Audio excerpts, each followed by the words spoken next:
Implikasi tentang geografis dan sumber daya manusia di Indonesia.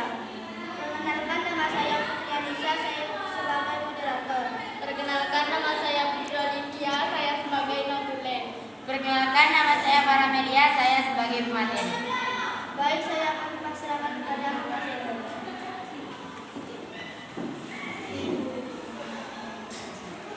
Jadi di sini saya sebagai pemateri dari kelompok 4 ingin menjelaskan tentang implikasi letak geografis dan sumber daya manusia di negara Indonesia. Berdiri suatu wilayah tidak bisa dilepaskan dari yang namanya letak geografis. Dengan adanya letak geografis, maka letak atau posisi suatu wilayah akan terlihat sangat jelas.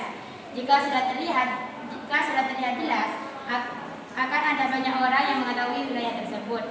Letak geografis suatu wilayah dimulai dari yang terkecil seperti jalanan hingga yang terbesar seperti benua. Jadi, di sini suatu negara itu tidak terlepas dari yang namanya letak geografis. Geografis itu bisa membuat negara lain bisa mengetahui negara kita.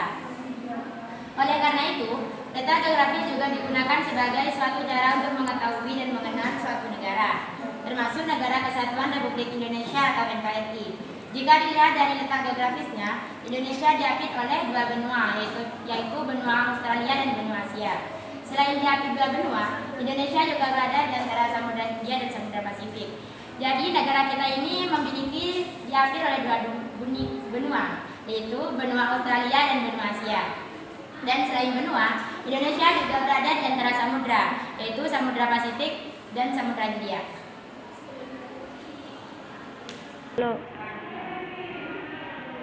Sumber daya manusia di Indonesia.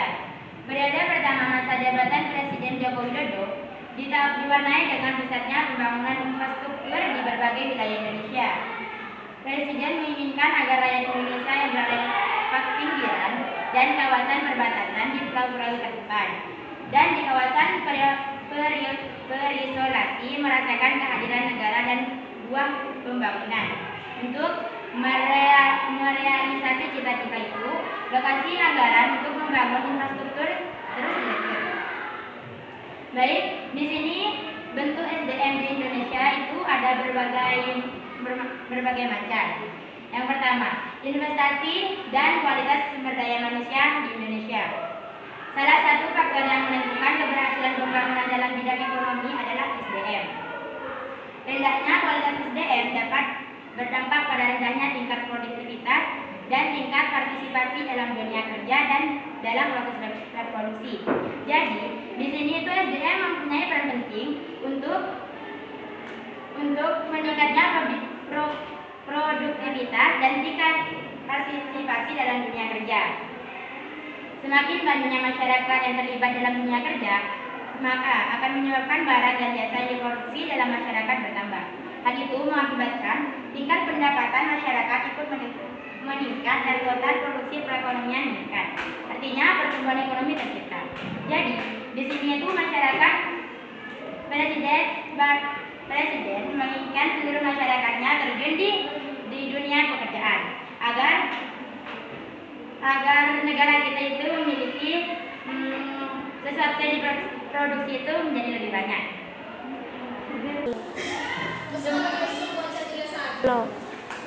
Dan di sini sumber daya alam yang lain, sumber daya manusia di Indonesia yang lain itu adalah peningkatan kualitas pendidikan.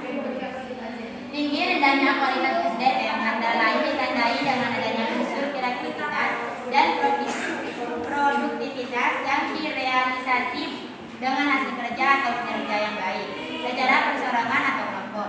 Permasalahan ini akan dapat diatasi apabila SDM mampu menampilkan hasil kerja produktif secara rasional dan memiliki pengetahuan, keterampilan, dan kemampuan yang umumnya dapat diperoleh melalui pendidikan. Jadi, di sini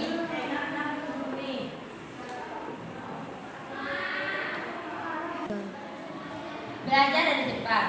Keberhasilan negara tersebut menjadi negara maju tak lepas dari kualitas pendidikan dan disiplin yang dimiliki.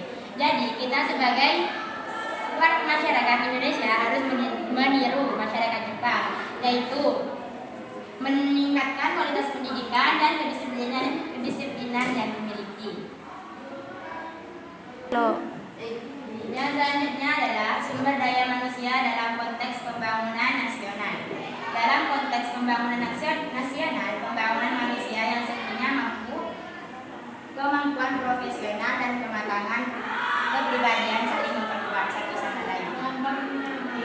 Turut membentuk sikap dan perilaku serta kepribadian yang tangguh. Sementara kepribadian yang tangguh merupakan persyaratan dalam membentuk profesionalisme. Spesialis ketenaga kerjaan. Spesialis pekerjaan juga dikenal sebagai spesialis penempatan kerja. Penggunaan keahlian mereka untuk mencocokkan orang dengan pekerjaan tertentu. Mereka sering bekerja dalam departemen sumber daya manusia atau untuk agen tenaga kerja. Jadi spesialis ketenaga kerjaan itu juga memiliki nama yang dijuluki dengan spesialis penempatan kerja. Apakah ada pertanyaan? Ada. Perkenalkan, nama saya Lala Mukaroma. Saya perwakilan dari kelompok 4. Perkenalkan, nama saya Faizatul Hasanah. Saya perwakilan dari kelompok 1. Ingin bertanya, ada berapa sumber manusia di negara Indonesia? Baik, saya akan menjawab pertanyaan kelompok 4. Sumber daya manusia ada 4. Yang pertama, investasi dan kualitas SDM Indonesia. 2, peningkatan kualitas pendidikan. 3, SDM dalam konteks pembangunan nasional. 4, spesialis ketenaga kerjaan. Apakah sudah paham? Cukup sekian presentasi dari